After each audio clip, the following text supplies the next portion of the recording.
Da, da, da, da, da, da, da. This is the Reggie and Henry show. Anyway, welcome. Welcome to our news magazine program, the Reggie and Henry show. And we just did a preliminary welcome to all of you around the globe, whether you're viewing this through Henry Roth main page or you're viewing this through the stories I told my son. Say hello. Welcome. Hello, everybody. Welcome. So we were talking earlier, first of all, a big thank you to people from all around the globe that seem to have said to me that they'd rather me be quiet and you talk. What's that? Absolutely right. They're right? Why? So in other words, they want to hear much more of you. Do you know you've got fans in New Zealand, Boston, New York, London, Sydney, Melbourne, everywhere around the world? What about Moscow? Moscow, I'm sure, will come up. I know you like the schlitter bits in Moscow. Yeah. Anyway, this week we felt it was time that we actually weighed in on this whole furor around the globe. Billions of people have got one thing on their lips, and that is about hate. And I just actually put down the phone to one of my dearest friends. We have many of them all around the world. And she was saying to me, you know, it's a really interesting concept that Mother Teresa has said publicly she would never actually go to an anti-war rally. She would go to a pro-peace rally. What do you think about that? Absolutely right. So to be positive. Positive. Look, the point is, before we start today and welcome everybody on board, we have a jam-packed show today. We have to keep it nice and short because we have lots of editing. Do you know I was up at 2 o'clock at McDonald's editing the memoir? I didn't know that.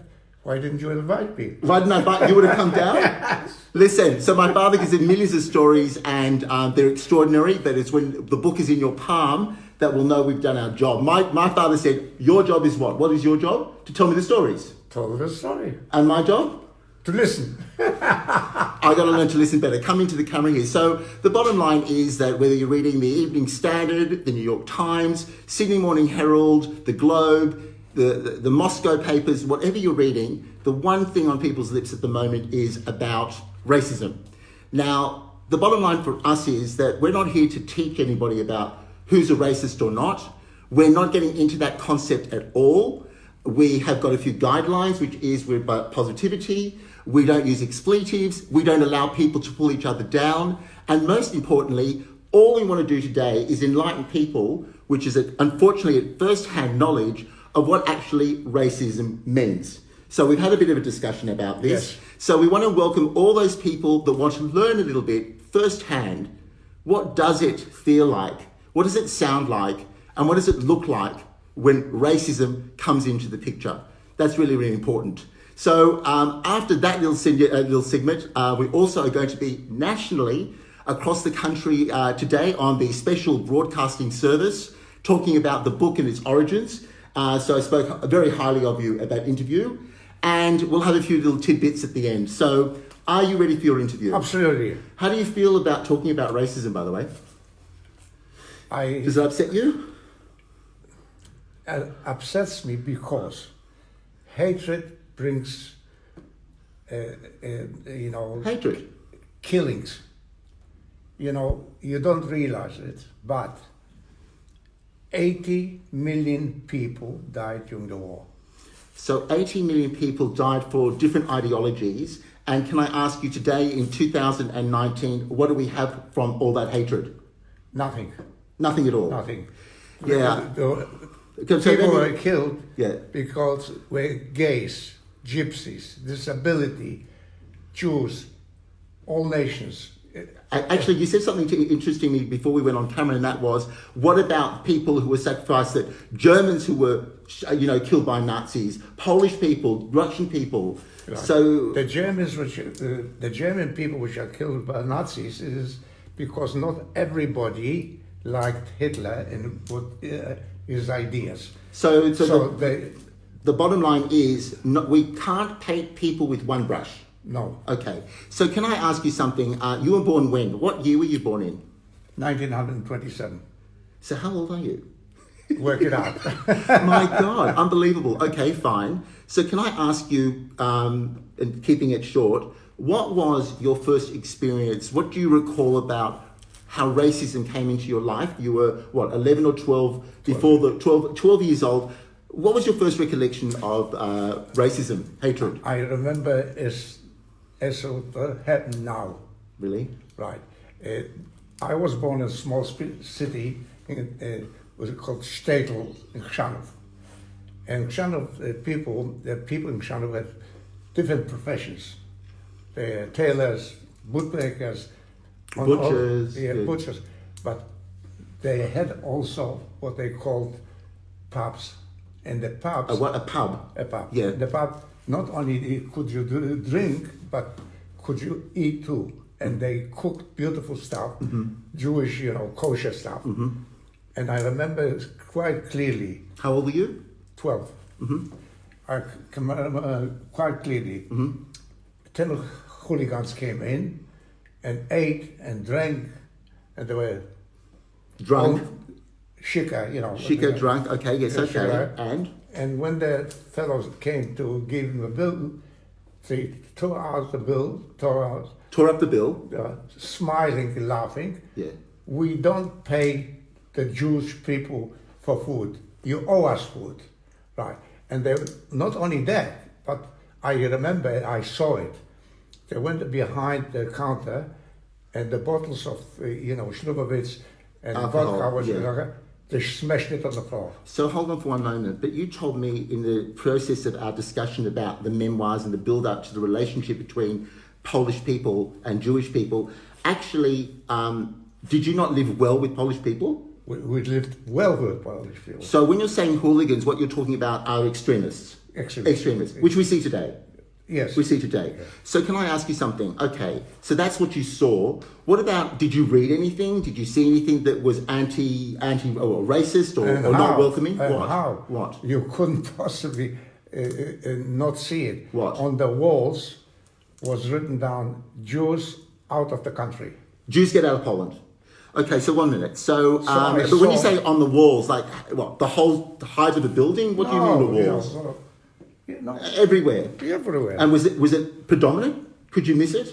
You couldn't miss it because it was everywhere. So hold on. So how far back does the heritage of our family go, Jewish, Polish people actually born in Poland? 200 years.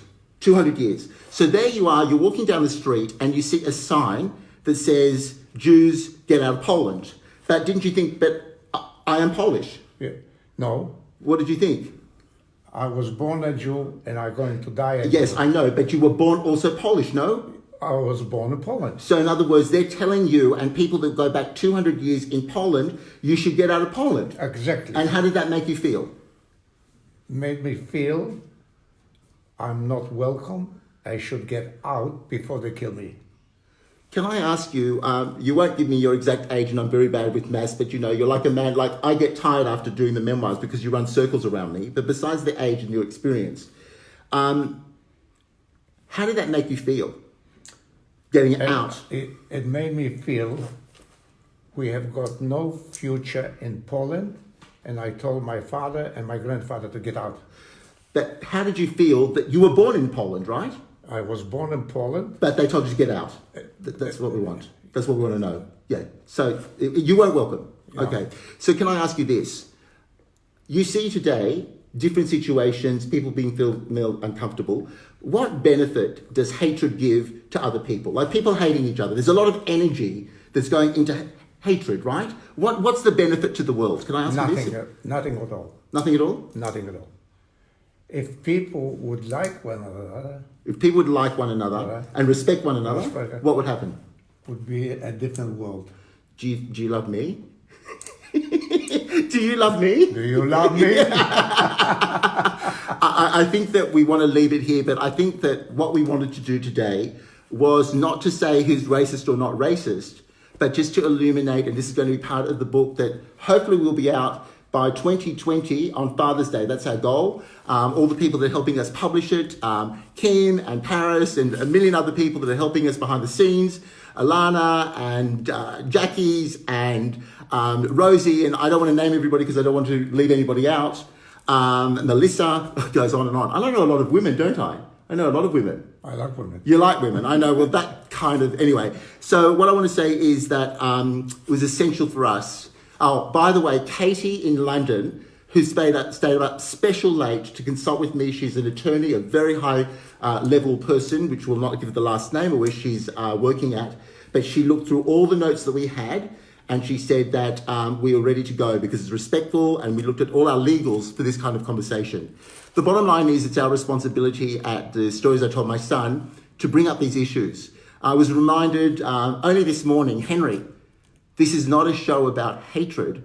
This is a show about respect and love.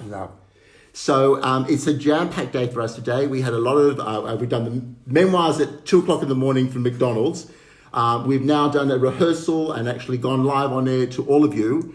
And one last thing I also want to say is we are honoured and privileged that we actually have a band, a musical band in the United Kingdom. They have created a lot of noise around the world, and they are called Kodiak Island.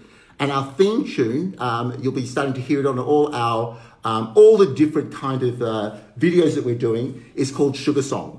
And the generosity and the love and support, the lyrics are by Bartlett and Hagan, Hagaan, and Joe and Danny, and the whole group there, with open arms. They said, please, whatever you want to do to support this kind of concept of mutual respect, we're behind you. Do you know? And you love the song. Oh, I love it. Do you know how does it go? Sugar song. But we love it. But you like Yiddish songs more, don't you? Bells. Oh, no. So anyway, okay, this is where it gets overtime. So while my father's singing Yiddish, I'm going to say this to all the people that are joining us. It's not about the number of likes. It's about the weight behind this show. Would you like to say goodbye?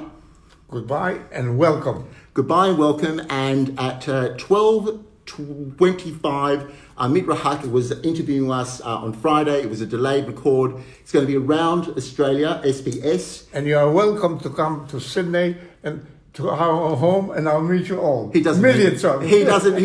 Would you? Are we going to have a launch? Yes. We have been fighting all the time. He's not going to do a launch. Anyway, we don't want to overdo it. All we want to say is I am honoured and privileged that I am working alongside this gorgeous human being of a man. What a son! And all I can say is there'll be much more, whatever you're doing around the globe. Keep your feet on the ground, keep reaching for the stars, and very shortly, by next year, all of this will be in your hands. So say goodbye, Reggie. Bye. Thank you all very much. Keep well. Thank you very Bye. much. Bye.